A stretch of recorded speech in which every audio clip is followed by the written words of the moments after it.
Hello and welcome to the Stage of Greatness. I am Danielle Francine, and I have with me my good friends, my beautiful friend, Natalie Villafane.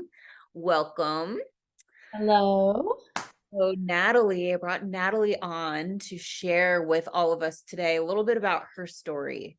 When I met her, was it last year? I think we met last Yeah. year. She had shared with me just bits and pieces of her story and to where she is now. And for me, she was an inspiration. And I, you will quickly learn exactly what I'm talking about. So before I spill all of her beans, I am going to invite her to share. We're going to talk about where she was, her turning point, and to the greatness that she has created for herself that she stepped into and she is now living, which is abundance all around her in every area. Mm. Oh, welcome, my love. So happy to have you here. Thanks for coming on with me. Yes, thanks for having me. Super excited. And to everyone that's listening, hello. Yeah, so share with us a little bit about, so I guess I'll just nutshell real quick again where we're going, right? To just give us a little context because I know you and we can talk forever.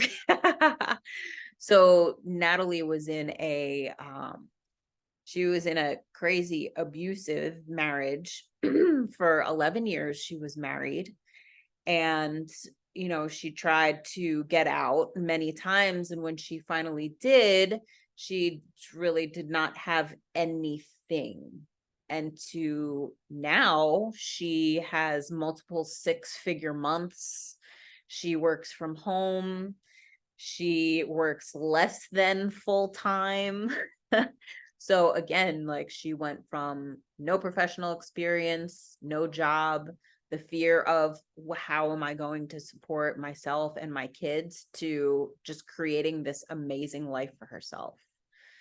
So yeah, so paint us that picture, Nat. Where, what did you go through? Tell us about your experience.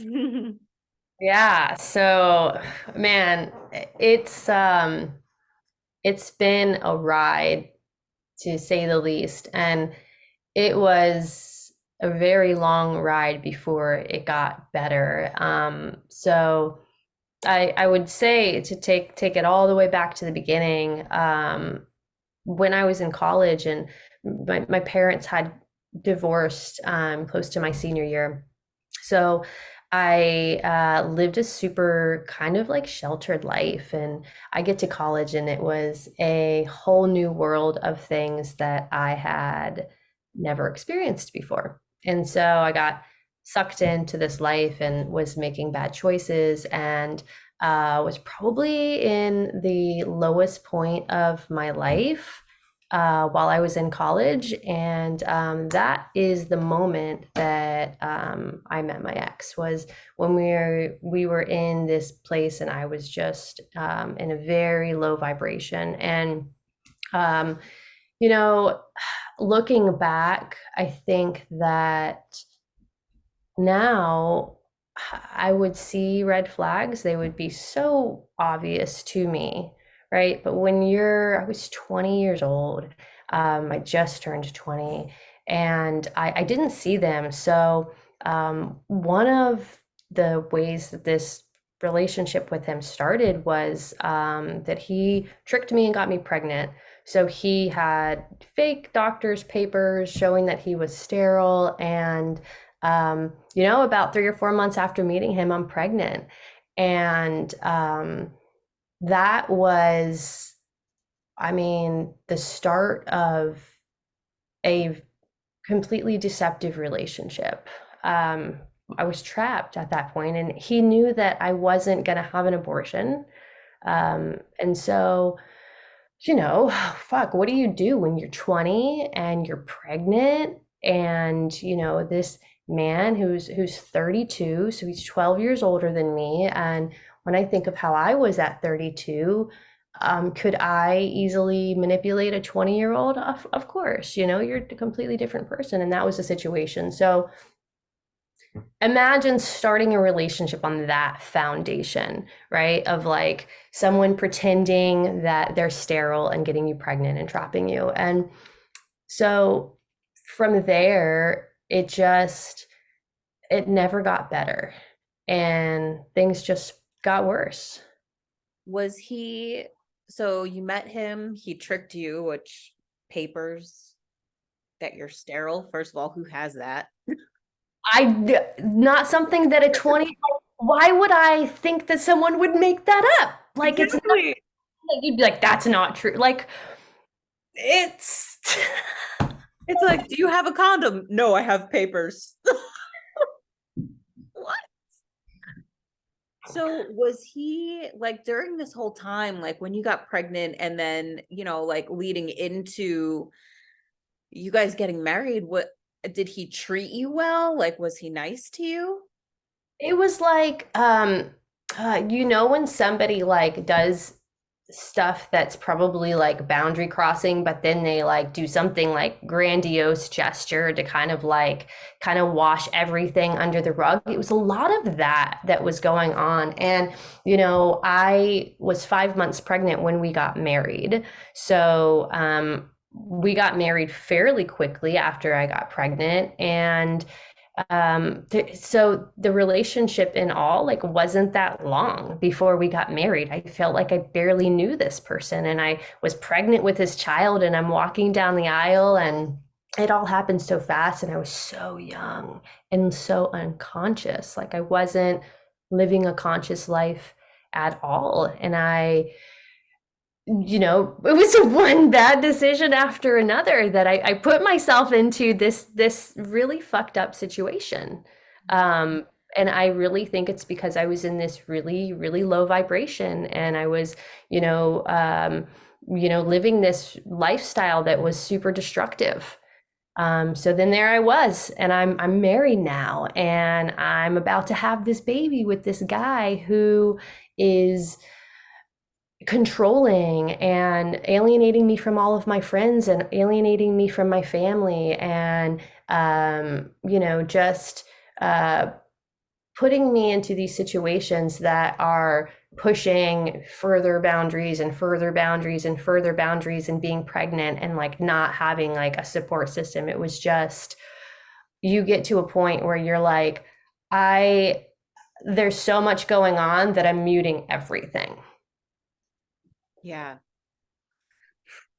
So like at that point, right after all of that had happened and you're noticing that he's pushing different parts of your life away from you, did you then start to have any red flags show up for you? So yeah, I did have red flags. And so, you know, when you're 21 and you've got a baby and you don't have a job, it's like, and you don't have like a family support system, like you don't have parents and people that you can go to. Like, when you don't have that foundational support system, um, fear can overcome like judgment. Mhm. Yeah, it'll keep you exactly where you are. Exactly. And so I see it like, if I had a line that was a boundary, and you cross that a little bit, the next time it'll get pushed, and maybe next time you cross it more, and it keeps getting pushed and pushed and pushed to what you're accepting is something that you never would have accepted before.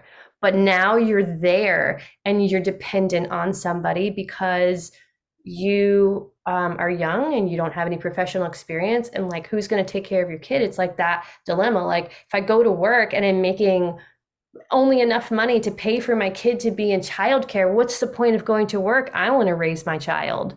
So how can I raise my child? This situation. So Mm. then you're in this situation, and you're like, how the fuck do I get out of this? And it's like this spinning cycle that you get into, and it's like, I don't know how to get out of this situation. And so with him, it was a lot of being in the cycle. And then I think they call it love bombing. I think that's what they call it, love bombing, the grandiose things. And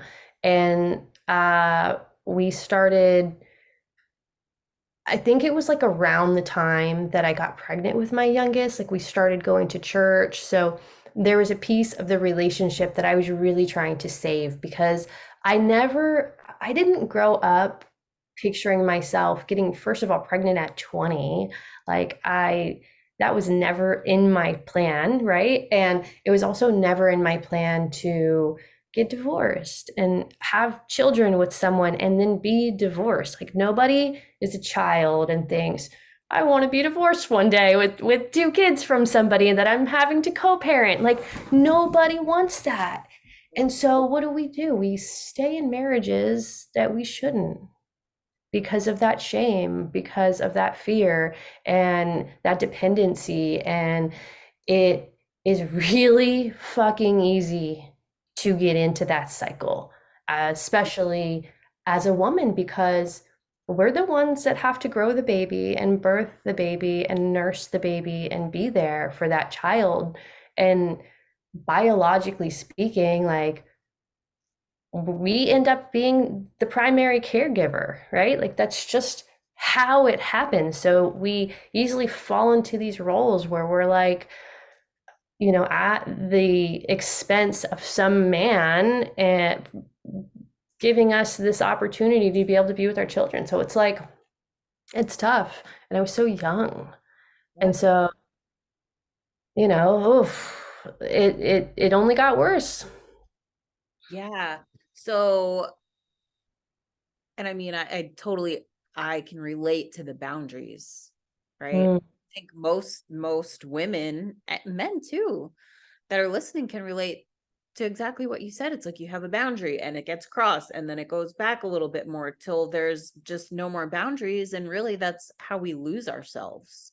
You 100%. just fully, you can do whatever, say whatever, treat me however you want, and it's fine. Like I will just roll over and take it because it doesn't matter what I do. Right. And you being in that position to where like I need you to take care of me so that I can take care of my child. Hmm. Yeah, what do you do? How do you get out of that? So what was like how bad did it have to get for you to get to the point where you like knew something had to happen?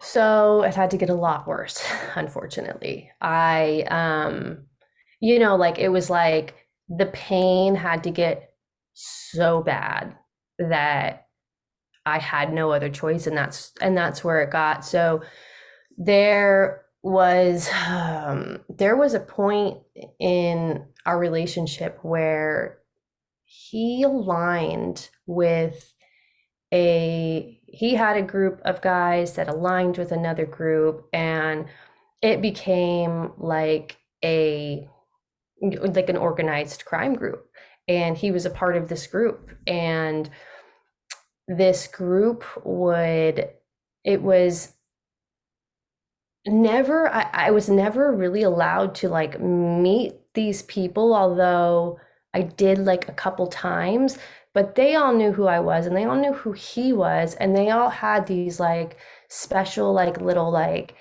nods that they would do when they were like out in public to like acknowledge each other. But it was like this super secret organization, and these men would like terrorize me sometimes. And they they would like text my phone and they would follow me. First of all, I would be somewhere and they would know where I was, and like text me. Like one time I was like putting gas in my tires, and they texted me about like, oh, make sure you get enough gas in your tires. And it was always so weird to me because it was always like this big secret, and it was like weird because he would be in the room with me sitting next to me, and I would be getting these text messages because at times I was like, it's just him. He's just fucking with my head. Like it's him texting me. And I'm trying to figure out like who are these text messages? Like why are these people nodding at him out in public? Like why is all of these things happen? And then these men just became obsessed with me. And it got to the point where they would aggressively text me because they wanted to sleep with me, and my ex finally allowed it. And so he would allow these men to come over and rape me. And it was it was so, I had to dissociate so much that I would ask if I could put like a mask over my eyes so they didn't have to see what was going on. And they would threaten me if I didn't allow them to like meet up, or I opposed to it. I remember a text I got one time, and this was when, so we had a second child, and this was when they were probably like 2 and 5. And one of them texted me because they wanted me to sleep with them. And I didn't want to. I didn't want to do it anymore. And they said that they were going to kidnap me and my 2 kids. And they were going to take us to an isolated location. And on the way there, they were going to slit my youngest son's throat and throw him in the ditch on the side of the road.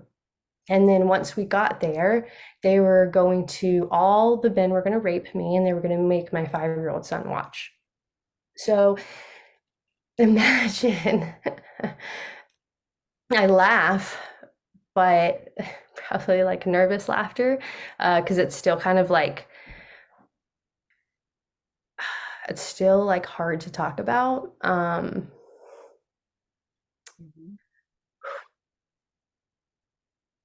It was just like, what do you do when you don't even own your body anymore? When you're just being raped and you don't have a choice and you're scared. And when you don't do it, your car tires are slashed. And so I'm living in this with a monster, with a monster that is controlling me and has these people threatening me and raping me, and that wasn't even all of it. That's not even all the story because it doesn't even end there.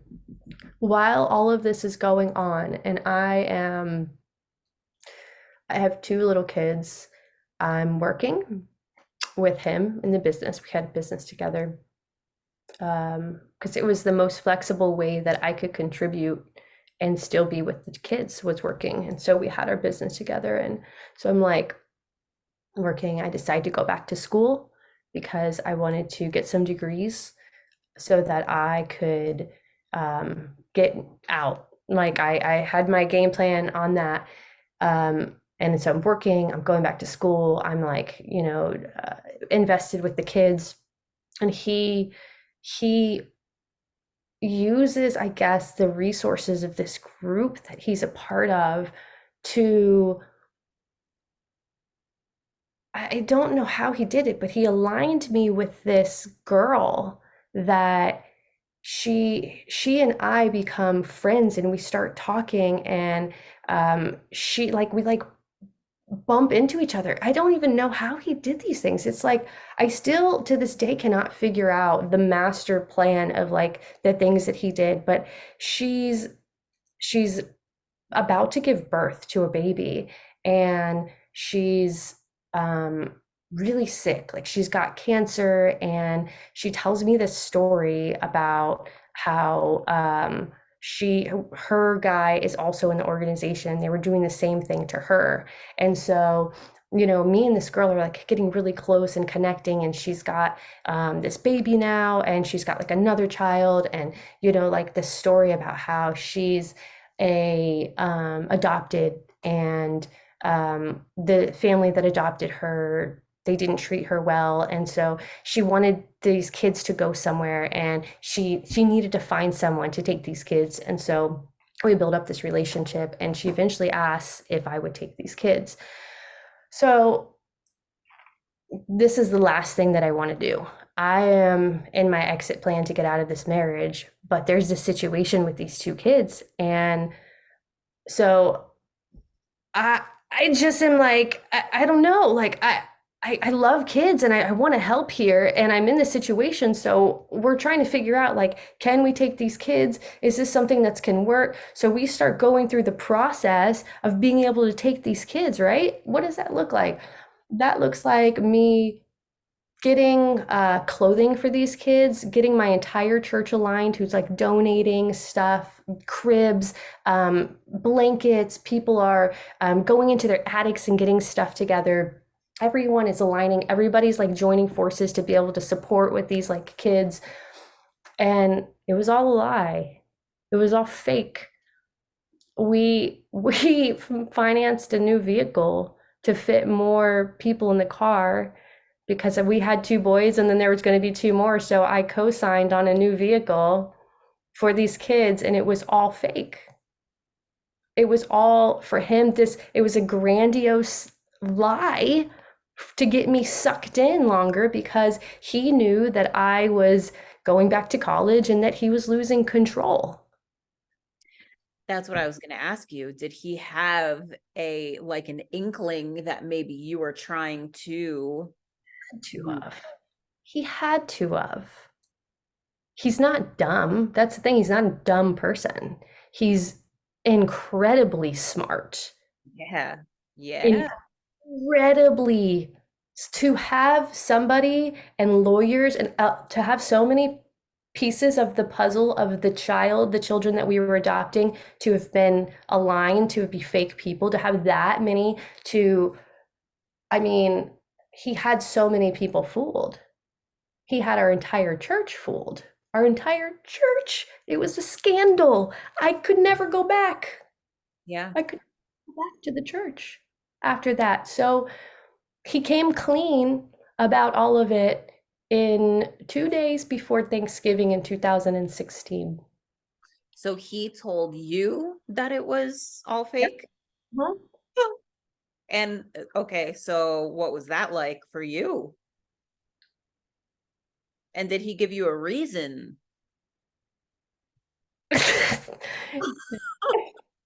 Do you know those cartoons where like somebody sees a ghost and all the color like goes out of them and they turn white all the way down to the ground? That's the image I got in my head when you said what was that like for you? Was it it was like everything all like was gone out of me. I was like so when you're so shocked by something that you're paralyzed and don't even know how do you how do you even process that when you're standing two doors away from a bedroom that's fully furnished for these kids? Yeah. How do you even Speak. process that information? It's like, so the next day we were actually serving Thanksgiving lunch to the homeless at church the day after he told me. And so that's when it hit me. It hit me as I'm scooping food onto a plate for someone, and I pretty much like lost it then. Like I had numbed it, and then it hit me all in one moment in front of all of these people at my church. Like the most inconvenient place for the emotion to decide to want to express itself. God, please take this from me. I'm literally like, I'm in the right place. If I forgive me, please. I'm asking for forgiveness. Uh, so that it took me from that day a month to process it all. I think I cried a lot. I reflected a lot. I gave myself a lot of pep talks, and I was planning and planning and planning like what I was going to do, how I was going to do it, But here's the thing: he and I had bought a house. The house that we were in was my dad's. And so we were living there. We had taken over the mortgage, and so we were living there at my dad's, like the house that I grew up in, where my mom and dad like built that house by hand. And I was born while we lived there. My brother was, my sister was, and both of my boys were. So it was a family house that was in our names for a long time, and so I didn't want to leave that house, but I had to. I had to leave. And so it was like December 28th of 2016. I packed up a couple bags. I took the other car that I hadn't just financed. I took the one that had 250,000 miles on it because I was the one that was not going to have a job and I couldn't make a car payment. So I took that one. I took a couple suitcases. I went to my mom's house and Did he know that you had done that? You took bags and you left? he knew when he got back and we weren't there. So you left while he was not there. Yep. And I at that time I didn't have anything. I had $100. I did not have a job. I did not have a place to live. And I didn't even have a way to feed my kids. I remember stepping outside of my mom's house, calling DCF, crying on the phone with a caseworker because I didn't know how I was going to feed my kids because I Mm. didn't have a job. I had no income, and I knew that their dad wasn't going to give me any money. And I knew that there was never going to be any type of child support or anything like that. And I I just felt like I would rather be in a box on the side of the road than be in the marriage anymore, than to be with somebody who's having his friends rape me and who is literally mind fucking me, having me gaslighting and all the narcissistic behaviors and making me feel like my reality wasn't real all the time, and just doing these things to deceive and scare and manipulate, and so many fear tactics. I couldn't, my nervous system was so shot, but it was like I was so numb that Yeah. I couldn't even feel. Like it was like I was just so detached from my feelings and numb from everything that not having a way to feed my kids and not having a job and not having a place to live was better than that. And but I was so scared. I was like, I didn't I didn't know how I was going to do it, but I knew that I had to because I was like, what am I going to do? Another year here and then be in the same position? I have to make a decision. I have to just do it. And things will fall into place. So that's what I did. I just fucking did it. I just left. And I told myself, no matter what, I'm never gonna go back. No matter what, I will never go back. And that was really scary. That was really, really, really scary because being at my mom's wasn't even really that much of a support system. I was given a very short period of time to get back on my feet there. And so I applied for a job and I started on February 2nd and I was in an apartment in March. But like, that's not that much time to like from having no job to having to do it in 2 months. It wasn't a lot of time. Um, So I want to back up just a little bit because you said you had a plan, right? I had a plan. I was in school. I was taking all of these steps so that I could leave. Then he presents you with, hey, guess what? This is all a big fat lie. No kids. And that was like your breaking point. And then you just made that decision in the moment. Gotta go. I'm out. yep. Yep, exactly. I wasn't even done with my degree. Yeah. I hadn't even finished my finance degree yet. I was almost in my senior year and I was like, I'm done. And so when you left, you had the fear of, how am I going to take care of my children? Did you have any fear of any anything coming from him, like any repercussions coming from him, or like that whole community, society, crime web? Oh yeah. I 100% did. They would text my phone all the time.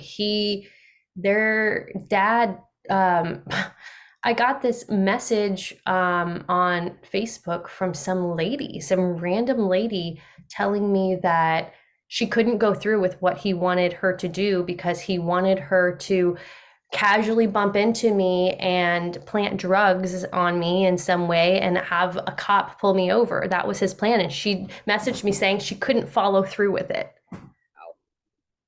So he continued to do things. The car that we financed together, so he took the insurance off of it. But so it's in my name and his name. So I'm the signer. He's a co-signer. He took the insurance off of it, totals it at a car accident, and then steals the tag off of it, puts the tag on the new car that his parents bought for him, goes through like $300 worth of tolls, and the tag's in my name. Oh man. So And now he's just trying to take you down. trying to take me down. The electric bill was also in my name when I left. He didn't pay it for 3 months. So when I try to go into my apartment, they're like, "You have a balance," and I'm like, "What?" And they're like, "Yeah, it's $596." Wow. Yep. So, I wasn't ready to leave. I didn't have all my ducks in a row. Mhm. I was planning and trying to get to that point, but they weren't in a row. And I knew that they were as good as they were going to be. And that there's only now. Yeah. And now sucked.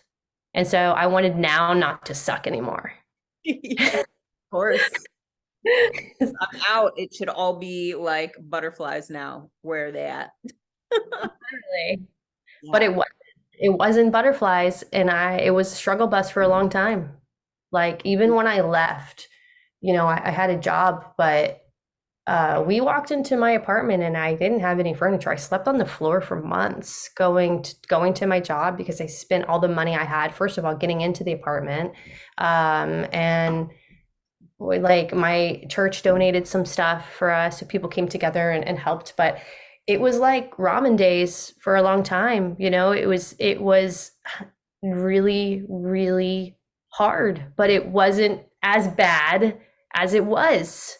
It was hard, but it wasn't as bad. At least I was in control and I was calling the shots, and I knew what the energy of my house was going to be like. And I knew what my children were going to be like when they were with me. I was in control now. It was hard, but I had the control back. I had my power back.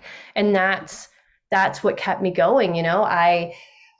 It wasn't easy because when all things were said and done, I think I had like $200 to $300 left a month in the beginning, and I wasn't splurging. I was on food stamps, but I I just knew something about myself. I knew that I had grit and resilience. I knew that I had internal resources. I knew that I was a smart person and I had all of these resources inside of me, and I knew that I was disciplined. So it was about 2018. I met, I started like being like, okay, like this growth mindset thing. I learned about what it was a growth mindset versus a fixed mindset, and I was like, why, like successful people, like how do you get there? And they kept talking about mindset. I'm like, what the fuck is mindset? Like it was such a foreign concept to me, this mindset concept. So I just started reading books and reading things, and it was like, well, one way is to hang out with people that are already successful. So I had this group of friends and they were like, girl, you need to be in sales. Like go get in sales. Like you've got the personality for sales. And I was like, ew, like I don't want to be a salesperson. I swear that was literally how I was like, ew, they're like pushy. And I had like all of these like limiting beliefs about it. And they're like, no, no, like there's other kinds of sales. Like you need to look into it. So So that was like 2018, and I got my first sales job, which was it wasn't that good, super toxic. I was only there for 3 months, but I'm like, this was like, I started reading more and I'm like learning about the growth mindset and I'm like planting seeds and I'm still struggling, but like, I was making a little bit more. So went from making like 45K a year to like, 70K a year with this job. And then that one didn't last. And so I got another sales job where I was probably making like 80K a year. But this place was toxic. And I was like, this place is so toxic. I would leave work and I would be just drained. Listen, my life was way better than with my ex, but it was still like, I'm like, God, what is missing? Like, why it cannot be like this forever. I can't be like strapped for money where like I just like don't have enough money to do the things I want to do. Like I am just not in the job that I want, and I like it's toxic and the culture sucks and I'm coming home and I'm exhausted. I'm like, this fucking's like not it. Like this is not it. I know there's something more. And so I was like searching for something more and I found this shaman on Instagram. Hold on one second before we go there, because there's like, I just want to pull out this, like, because it may not be obvious to everybody. Okay. So you come to this point and you're like, okay, sales. And now I'm reading these books and I'm learning about this mindset and I'm reading more books. And then I realize this job is toxic, right? Which, I mean, if you're unconscious before, right, versus now you're starting to wake up and reading these books, you would have never said, like, oh, this is toxic, right? Most people don't think like that. It's like, okay. And then you get another job and it's more money and you're continuing to grow. And then you get another job and it's more money and you're continuing to grow. And now you're at this point to like, okay, I'm doing all of these things. I'm seeing these results and I want more. What else is there? So Mhm. stepping stones now all leading to this shaman that you're meeting. Go ahead. Yes, exactly. And it was stepping stones, but it still was not aligned. At the end of the day, now I know what aligned feels like. Then I didn't know what it wasn't, but I knew that it wasn't what it needed to be. And what it wasn't was it wasn't aligned to me. It wasn't aligned. And so I'm like, oh, there's got to be something more. And so I find this shaman on Instagram and we start talking, and his Instagram page is like super interesting. And to preface this, I mean, earlier we talked about me being in church, so kind of that was like my background, right? Church. So this was like really different. Yeah. And Out I yeah, super out there, super woo woo, like just like such a difference from where I was at, but I was craving something different. So he, is doing this like retreat and he's like talking about doing a retreat and I'm like a little bit reluctant. So he's like, well, we can do a private retreat. And if you want to just get an Airbnb, we can do plant medicine and we'll do a retreat. And I'm like, okay, that's cool. Like, what would that look like? So it's like this whole like weekend thing. And I'm like, all right, like this works. Like, I'll fly out. So I fly out to California. And this was a time where, because like the job that I was working was so toxic, I was super sick. And I had a surgery scheduled for like right when I got back from the trip. So we're in the trip, and keep in mind, I know nothing about any of this stuff. I know nothing about energy. I know nothing really about spirituality. I know nothing about what it means to be a shaman. Full ignorance going into this situation, blind trust, which it was like the best recipe for what happened because I had an insane spiritual awakening. Mhm. I I like to think of it as like beginner's luck because I didn't know what I was getting into. So I didn't have any blocks up keeping the experience from happening. And I end up healing what I needed to have surgery. So I came back, it was gone. The mass was gone. Never had to have surgery. I healed my heart and I uh, actually did some energy work on myself, and I was like, from like all of the trauma that I had from my ex and all of the men, I had some things going on. And there was like a point in time where I was like in my heart space, and I was there with like what I now know is my spirit guide, and she was like teaching me how to forgive myself. And like, when I say in my heart space, now I know that like from a spiritual aspect, like you can actually do that. But then I was like in this place that was all red, and I was calling it my heart space, and I didn't realize that that's what it was. But so I was in my heart Yep. with my spirit guide, and she was like teaching me how to forgive myself because I had so much shame about what had happened to me. I didn't tell anyone, which was so crazy because I was ashamed of the situation, which I shouldn't have been. But and I've got this like ball of like dark energy, and it's like hovering above my body, and I'm trying to like remove the energy, and the shaman just walks over and grabs it and throws it out of my energy field. And I was like, how did you know? He was like, something whispered in my ear to walk over to that spot and grab that and throw it. And it, so I'm just like, who are you, sorcerer? Oh my gosh. And I just got so many downloads, and it that weekend fundamentally changed me. I came back, I quit my job, I moved out of my apartment into another house, and I had this all within 2 weeks, all of that happened. And so it was like, that was the moment that it all woke up for me, and I was like, I'm never going back to that job again. Like, I can make more money, and I'm not going to be in a toxic place. Like, I can have my cake and I can eat my cake too. I hate that saying that you can't have your cake and eat it too, because like, why can't you? It's so true. You can. Why can't you? And so I got the job that I have now, which I like to say it gave me the work life balance, which was the energetic space I needed to blossom.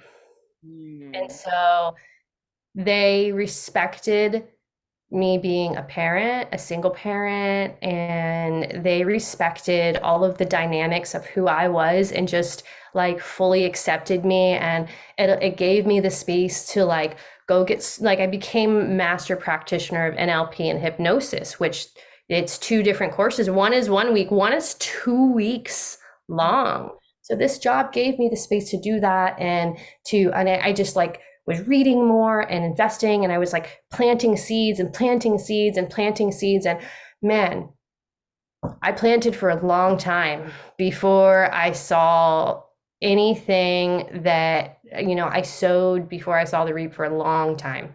Years and years and years I sowed and sowed and sowed. And so my first full year at this job, I made 120K. My second full year, I made 250K. My third full year, I made 450K, which was last year. And in 2017, I would have $200 left a month. And then in 2022, I had 2 months where I made six figures. Sick. Sick. Sick. And it was just believing in myself Mhm. that I will know what I need to know when I need to know it. And that, like I think of it as, I think of discipline as such a beautiful energy, because like motivation and discipline, they work together a lot. But like motivation is like that flirty summer love. She comes fast, she leaves fast. Okay. She's really fun, she's really exciting, but she doesn't stay. And discipline is very different. Discipline is something that you have to have a foundation. You have to build up a relationship with discipline, and it's a relationship by respect and consistency. And with motivation, you can just call on her and she'll come and she'll go. But discipline, you can't call on discipline unless you've built up that relationship. And so that's what I had to do. That was the sewing. I was disciplining myself and reading and investing in myself and doing all these things. And I was consistent, and I wasn't going out to the bars all the time and doing all of that. I was at home reading and working on myself and meditating and planting those seeds. And, that's what it took for me to get to where I'm at now, because without that, I think my life would have been fine, but I wanted to have an extraordinary life. So I had to make choices. Absolutely. And so, and I wrote this down, inner guidance, right? So as you said, I'm trying to remember the specific words that you said before that also hit on that. As you were going, right, and taking all of these steps, your belief in yourself, that's what you said. I had to believe in myself. I believed in myself that I could do these things. I feel like what came through for me was you were building the trust in your inner guidance and getting Yep. really good at listening to her and trusting her, right? Because everything that basically navigated you from leaving that marriage to each job, to the shaman, to after, to this job, to the house, to all of the things. Yeah, it was believing in you, but it was listening to the voice inside, right? And learning about it, reading the books, doing all the spiritual work and meditating, like getting deep in those practices. And I, most people don't do any of that. it's like, and it was that, but it was also like, when I think about what it took for me to get to a vibration where I could have this lifestyle that I wake up and I'm so blessed. Like I work maybe 30 hours a week from home, and I'm on my lanai in my beautiful house that I bought last year, and with my pool and my sauna, and I get to hear the water, and there's nature everywhere. I mean, I'm so thankful for that, but there was so much that I had to do. Like I had to forgive myself, but I also had to forgive my ex. I Because here's the thing, it's like when you hold on to that energy of like, this person did this to me and why did this happen to me, all of those thought processes, they're just like clouding up your energy field and holding you back. So I had to get to a place of a perspective on that relationship that was one that would serve me. And so now I know that he was my greatest teacher. He Yeah. taught me so much. He taught me everything that, like all of the red flags that I overlooked. He taught me how, like, the biggest thing I would say he taught me was about boundaries and how important boundaries are, and what happens when you don't um, honor your boundary. And like now it's like anytime I, am feeling any certain way, like if I'm in a relationship now and I feel like a boundary is crossed, I don't even remotely for a second like let it get to that point. Like I have learned that we talked in the beginning, when that boundary is pushed and you cross it and then it's pushed more and you cross it and it's pushed more, like that that only perpetuates a really negative environment of resentment. And so that was like a huge lesson for me, and I'm very thankful that he also taught me how strong I am, because it put me in a position of literally being at rock bottom and having nothing, and still saying that, like, hey, I could be living in this house with someone where I've got a roof over my head and there's food in the fridge, and like it fucking sucks, but like I have a bed to sleep in, versus like I don't have that over here, and choosing this taught me how strong I am. So I had to get to that perspective so that I didn't have like all of that negative energy in my field, and I could forgive him, and go Yeah. ahead. So, I mean, really, like if you put that in a nutshell, you had to let go of the victim I mentality, right? Happened, percent. how, why. And so one thing that you shared with me that I started putting into practice, I remember you saying, we were in such a place to, he was doing all of these things, and I just decided to start sending him love. Mm-hmm. And I remember thinking at that time, I'm like, what? You were Mm. sending him love. You sent him love after he did all of that to you. Right. And then after like sitting with that, yes, and processing the whole story, right? Because my mind was blown. I'm like, okay, that makes sense. And Yep. so I also started doing that with my ex and experiencing a shift in him. Mm-hmm. So I'll let you share like what that was like for you. Like how did you, so if somebody is in a situation similar to yours, or they have someone in their life, husband, wife, girlfriend, boyfriend, family member, whatever, that are just totally out there, out of control, sending them love, what does that do, and how do you do that? Yeah. Yeah. So for me, it was like, I'm co-parenting with this person, right? And like, we are doing this back and forth thing. And he was still doing such stupid shit. And I'm like, man, I am not going to have this relationship like this forever. So I read somewhere in a book something about how much the perspective and your thought and the energy that you have behind somebody, um, how much it's going to be reflected in your interactions. It's not even as much as like what you see in them. It's truly your universe and how it's presented to you with them, because it if I think my ex is a mean and a nasty and an ugly person, then that's the only way that he's going to show up in my universe. Mhm. Okay. And so I had to find the strength in myself to know that it quite literally was not serving me to see him in that way. And sometimes like it's okay.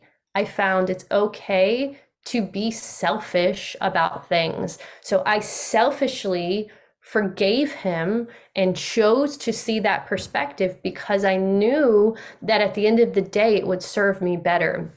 And so I made a conscious choice that I was going to send him love. And there's different ways that you can do this, but my favorite way to do that is, and an easy way to do it is to one way I should say is to invite this. So when you're in a meditative space, and you're relaxed and you're breathing, right? You can imagine that you're sitting at a table across from this person, and you are uh, having an upbeat conversation with them. And it could be a conversation where you're laughing, and you're just going to imagine yourself there. And I like to say, like imagine your heart chakra as a lotus flower. And so, as you're breathing and you've got that lotus flower that's closed up, just take your hands, and I like to use my hands, and I put them in front of my heart chakra, and I open the lotus flower, and I open it up and until my heart chakra is open. And as I'm breathing love and light into my heart chakra, and I'm getting my awareness down into that heart chakra. And then, with the other person, I find their heart chakra as a lotus flower, and then I open it up for them too. And so we're sitting at the table and we've got our heart chakras open now. And I just beam love into that person from my heart chakra into their heart chakra as a white light. And the more love that you can beam into it, genuine love, like as hard as it can be, picture that person as like your child, or like that's an easy way if like you have kids, or like you have a niece or a nephew, or someone that's like just like so cute and little, and it's like easy to love when they're that little. Like tap into that energy and like beam that energy into that person, and give them the opportunity to meet you in your universe in a different way. And so um, after all of that, after knowing the perspective switch and sending love to him, I just made this choice, and he started shifting. Like things started shifting. Now he's not perfect. Like this person still is on a journey, right? And that's their journey, and I respect it. But the degree to which it made my life easier from doing that, and made my life better and more, our communication became better, and the relationship between us and the kids as a dynamic became better. It just improved. And that shift started happening shortly after I started intentionally sending this person love, and I released him from the past. I released his personality from being stuck on that perspective I had from the past. And so yeah, it's tough, but if you can get to that space, it's liberating. Yeah. And it's so worth it. And I can relate to how hard it can be to send somebody that has done all of these things to you and Mhm. love. But when you flip your perspective of, okay, and I'm doing this because, right, letting go of the past and really creating what you want to experience in your future with that person, from that person. Yep. And like while you're doing it, it feels good because you're experiencing love yourself, right? And now you are the person that is giving and like basically healing things 100 from the past.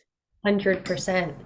100%. So, I mean, that perspective switch is everything, because the longer that you live in that place, like you said, the victim mentality, that was one of the first things I learned when I became an NLP practitioner, was that until someone can flip from life is happening to me to I make life happen, until that switch happens. And the only way you can be here is by taking full responsibility for every single thing that happened in your life. Nothing happened to you. Yeah. Like you have to get there. As hard as that pill is to swallow, you have to get there first. And that's so important. And it can be hard because, like, fucked up shit happens. And that sucks, man. Like, it sucks. But at the end of the day, like, he was my biggest teacher. I'm grateful for the experience, and I'm okay. Like, I'm Okay. I am in the best place of my life. People are like, how can you talk about this? Like, how are you so good with it? And it's like, why would I choose to not be? Why would I? Because it would just be making a choice at the end of the day. Like, I could either choose to, suppress it and repress it and shove it down and everything like that, or do what I did, which I fucking faced it and I dealt with it and I emotionally faced it and I let the emotions move through my body and I let them express themselves and I intellectually faced it and I faced it with my higher self, and on all the planes I faced it. And so now I'm like, why? There's Free. no, yeah, it's liberated. Yeah. Yeah. And You're that's just so many people. spiral. Yeah, so many people, they hold on to it and it's just a spiral down because you're stuck there until you let it go. You're never free until you fully experience it and let it, like you said, I let it move through my body, Yep. every part of me. Okay, good. Bye. Yep. Yeah, fucking amazing. Mm, mm. It is amazing. I'm grateful for all of that shit. It's so crazy. I'm so grateful. Like, it really showed me how strong I am. Now I'm like, I can do anything. I literally am like, I could do anything that I wanted in the world because I proved to myself that I could. And once you prove that to yourself, you're unstoppable. Yeah. So what would you say, like, if there are women or women, men, whoever listening to this, and they are needing that shift. They are needing that step forward, and they're just so they're stuck. They're paralyzed in fear. They don't know where they're going to go, how they're going to do it.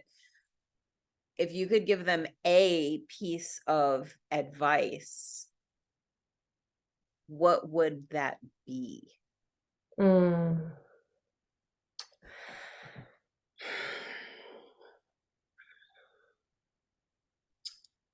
I think if I could give any advice, it would be believe in yourself because you're worth it. Mm, That's it. Believe in yourself because you're worth it. You're worth whatever life that you want. You just have to believe that you can do it, and we can do it. You just have to believe in yourself. yes, I love that. So true, so true. And so my closing questions are a little more fun. The whole thing was fun, first of all. I'm every time I hear your story and like more of your story, it just creates more of a like sense of awe Hmm. for what you went through, right? Basically what you survived that brought you to like this state of like now thriving and truly being unstoppable Hmm. every area of your life. Like you don't like something, you don't settle. Mm-mm. You're getting close to my boundary, you gotta go. Yep. There's no like you don't fuck with Natalie. Like, it's not happening, right? So yeah, and I'm just, yes, I'm grateful that you came on here and you shared with all of us, because I know that there's going to be so many people that hear this and you're going to give them that little, that spark or that big, huge firework or that kick in the ass or whatever it is to get them like, whoosh, like, okay, I got this. Like I can definitely do this. So Yeah. thank you for being here. Thank you for sharing. Thank you for being so open. Mm. You're amazing. You're so Oh, thanks for having me. I love you. You're such a light, and thank you for inviting me on here. It's happy to share my story, and to anyone that's listening, if you're in a tough spot, like you can reach out to me. I'm like an open book and I'm here to help. So sure if you link up with Danielle and we can start a email chain or something. yeah, absolutely. Absolutely. So my closing questions for you are, what would you say is your superpower? Ooh, my superpower. Well, that's a good question. So, okay. So I'm going to use this in a specific context, if you don't mind, with my full-time job, um, because so my my superpower, I say, and my job is my spirituality, um, because I have learned the power of uh, authenticity that is so rarely seen in that role.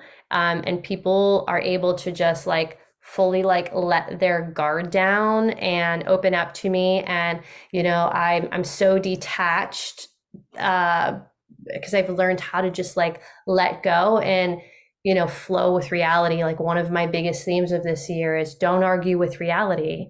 And I think I put that on one of your posts. Like that's like what I've been living now. Like keep your heart chakra open, don't argue with reality, and let things go. So those are all like spiritual concepts to me. So my super weapon truly is my spirituality because it bleeds into everything, but in the sales role specifically, it has taken me to the top, like quite literally the top, because it is so different.